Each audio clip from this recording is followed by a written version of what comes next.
What's going on YouTube, man? So look, check it out, dog. I have been probably one of the biggest LeBron haters that probably exist on this planet. You know, and not to really even call myself a hater, because a lot of times I'll be feeling like the things that I say, it makes sense and it's facts. I'm not, outlandishly not liking LeBron. You know, I think what it is we're constantly putting in these positions to compare and contrast these players, and their stint in the NBA and who's better, and so you can't help but talk negatively about one player to uplift the other player, and so it creates this thing, and then the fan bases continues the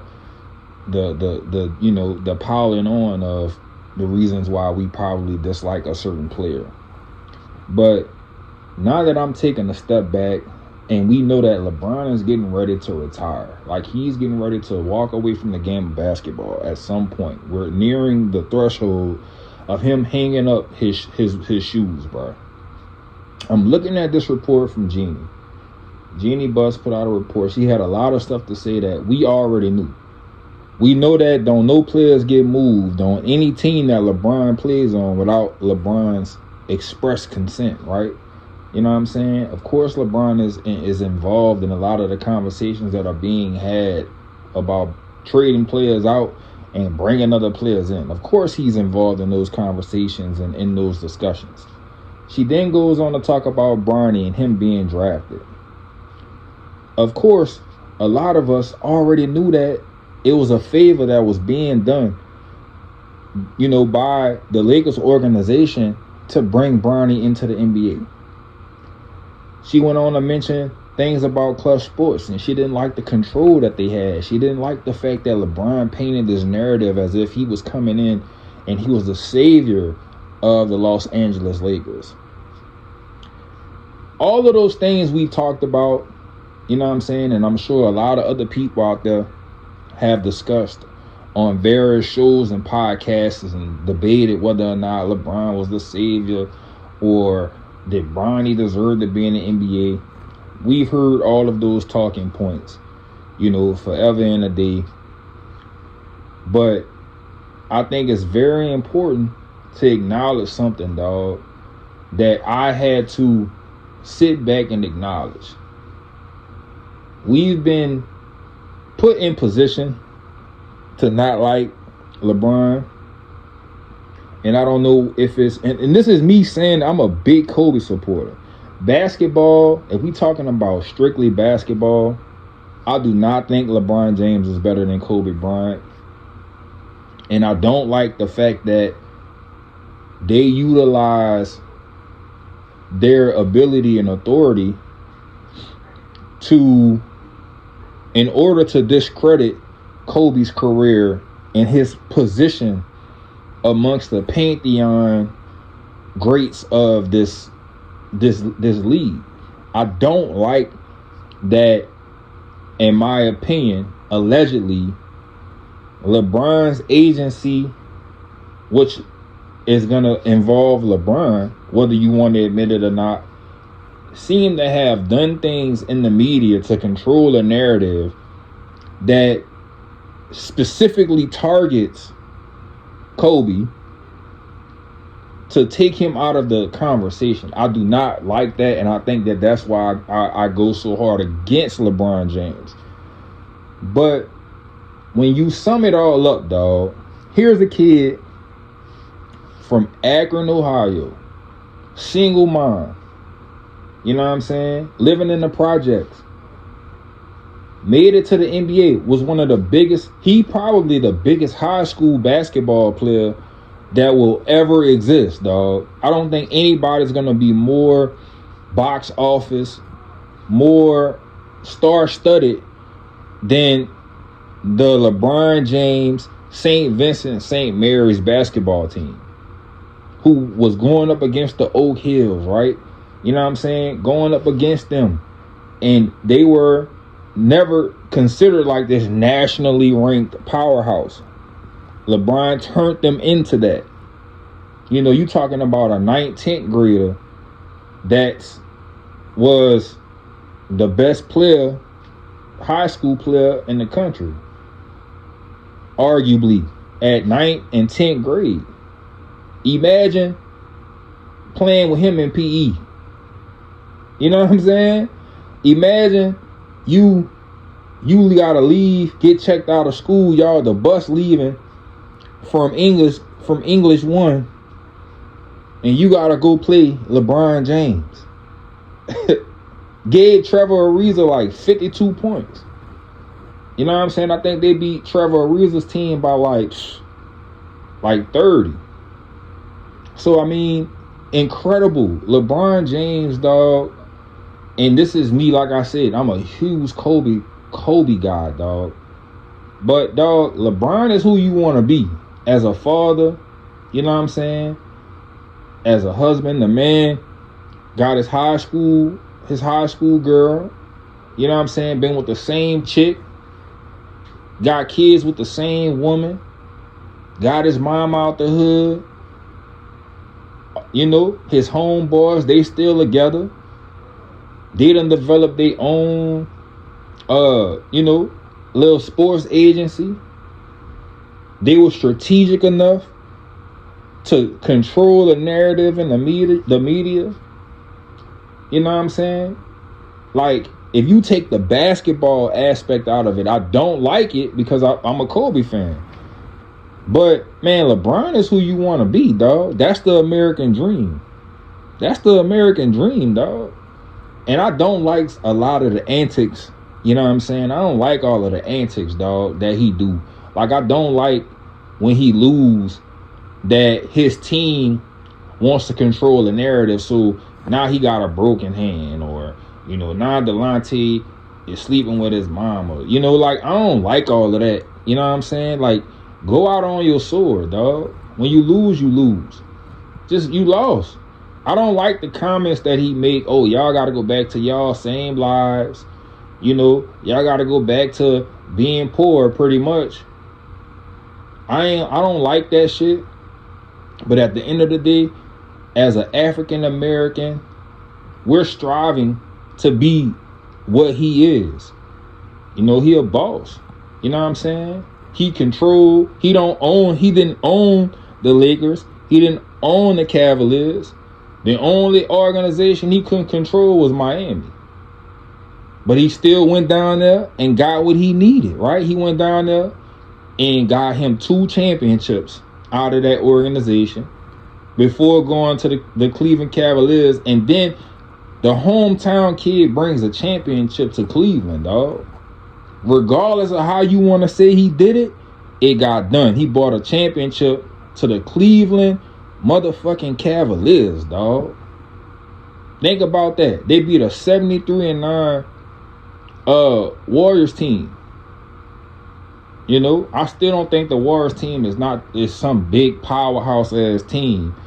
They didn't have a team that was put together, assembled like they later had with KD. But nevertheless, LeBron beat the greatest team, you know what I'm saying, in regular season history. They won 73 games. So they beat the greatest team. So, man, you know, MVP. He a kid from Akron, Ohio. Look at the love that Derrick Rose is getting right now. You know what I'm saying?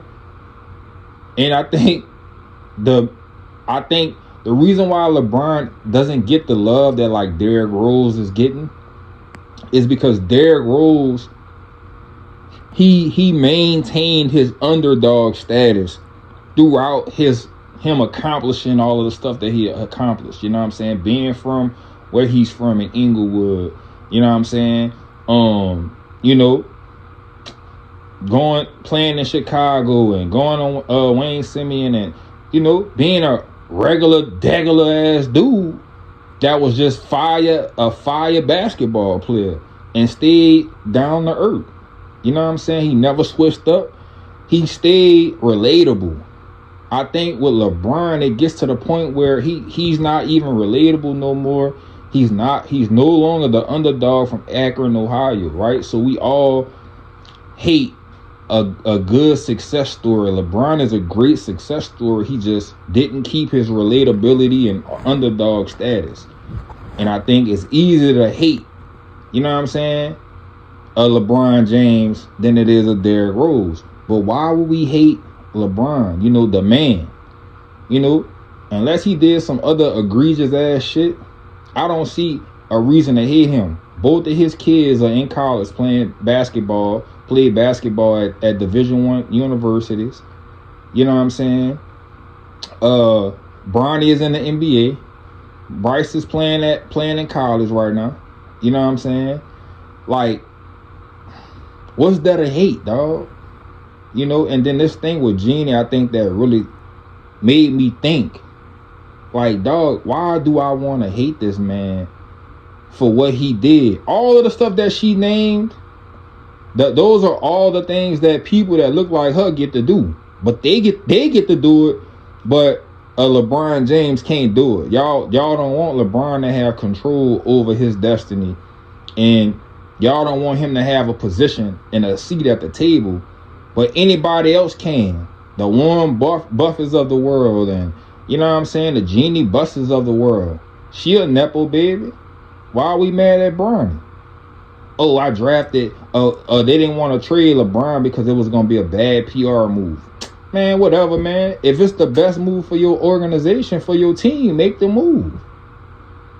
You know, like, why are we so quick to want to blame? Like, he's very polarizing, dog.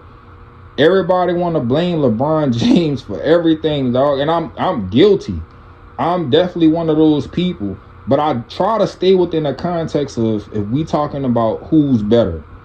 You know what I'm saying? But to hate LeBron James, the man, me being an African-American male myself, and who knows what it's like to come from nothing, to see what he was able to do, man, you can't help but love LeBron, dog.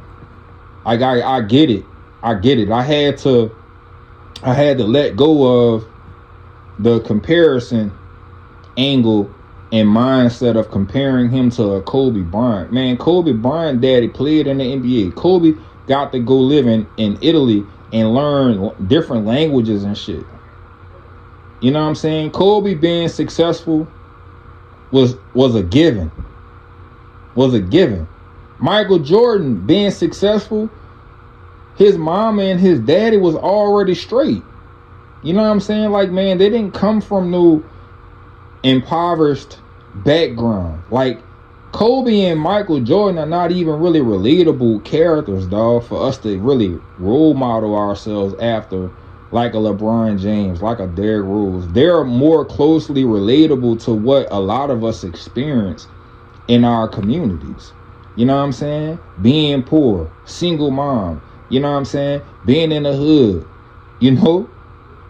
Allen Iverson is somebody that's you can relate to. Randy Moss.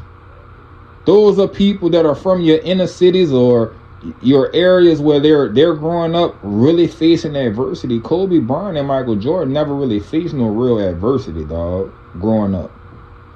You know what I'm saying? Like, man, if you look at any type of depiction of Michael Jordan's life, man, his mom and his daddy, they were straight. They were straight, bro. Even when you look at the movie, man, they straight, dog. You know, they straight. Before Michael Jordan even made it to the NBA, man, they were straight. You know what I'm saying? So I just wanted to hop on here and make this video, bro, and express this, dog. I know this is kind of out of the ordinary for me being the Kobe guy that I am. But, man, somebody had to say it, bro. Somebody had to say it. Like, that man deserves a little bit more respect. You know what I'm saying? And I think he would get more respect if it wasn't for the antics, dog. If it wasn't for the patch. You know what I'm saying? But then I think about it on the flip side. That's the very thing or reason why we should be appreciating him more. Look at the type of, you know, position he's in. To be able to even, look, man, I want my own patch. You know, right now I'm a CEO of my own company. And I get to make whatever decisions I want to make as a CEO. You know what I'm saying? And it's much different being a CEO coming from a position of power than it is when you're someone that's working for someone else. You know what I'm saying? So for LeBron James to be in the current position that he's in, where he can tell somebody he want a patch. He the only one in the NBA with the 23-year patch. We done had people that played, you know, I think Vince Carter played a bunch of seasons. He ain't never get his own patch. You know what I'm saying? So the power that LeBron has is what we all want. You know what I'm saying? And I think that it's easy to hate that. You know, not everybody want to attack the man. You know, he on his way out. Not everybody want to attack him. But I just feel like, I don't know, man. I feel like stepping back and saying, okay, he ain't all of that bad, dog. He is living the dream, the American dream. He didn't come from these upbringings like the Kobe Bryants and the Michael Jordans of the world. LeBron really came out the slums. You know what I'm saying? He know what it's like to be in the ghetto. He know what that's like. You know, being the projects. He know what that's like. So you can't help but respect that, man. And I got to give him his just doing his respect on this one. If y'all enjoyed this video, man, definitely drop a comment. Let me know what your thoughts are on what I had to say. And yeah, man, I'll see y'all on the next one. Peace.